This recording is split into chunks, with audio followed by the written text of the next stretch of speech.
السلام علیکم ناظرین کرام، ہمارے چینل اسلامی دنیا 313 میں خوش آمدید۔ اگر آپ ہمارے چینل پر نئے آئے ہیں تو ہمارے چینل کو سبسکرائب کریں، لائک شیئر کریں، ہو سکے تو بیل آئیکن کو دبائیں تاکہ ہر نئی آنے والی ویڈیو آپ تک پہنچتی رہے۔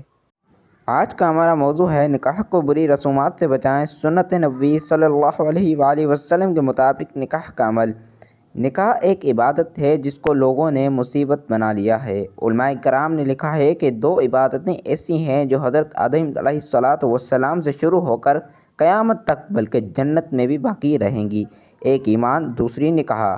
نبی کریم صلی اللہ علیہ وآلہ وسلم نے نکاح کو اپنی سنت قرار دیا اور فرمایا جو میری سنت سے اعتراض کرے وہ مجھ میں سے نہیں، مگر ہم لوگوں نے اس بابرکت سنت میں بے حد لغویات شامل کر کے اس کو مصیبت عظمی بنا لیا ہے۔ حضور اکرم صلی اللہ علیہ وآلہ وسلم کے زمانے میں اور آپ صلی اللہ علیہ وآلہ وسلم کے بعد صحابہ کرام رضوان اللہ علیہم اجمعین کے زمانے میں یہ سنت ہی کا درجہ رکھتا تھا۔ یہ لغویات جو ہم نے شامل کرنی ہیں ان کا شائبہ بھی اس زمانے میں نہیں تھا۔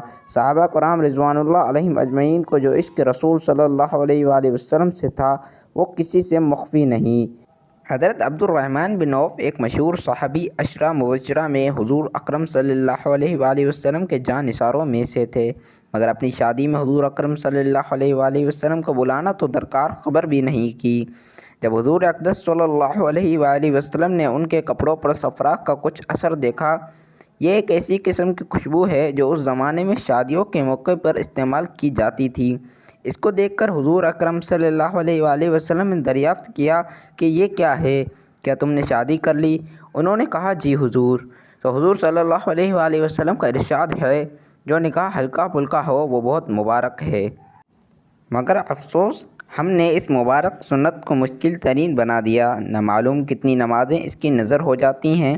بعض جگہ تو مصیبت یہ ہے کہ عین نماز کے وقت بارات رخصت ہوتی ہے جس سے دولہا دلہن اور باراتیوں کی جماعت فوت ہو جاتی ہے۔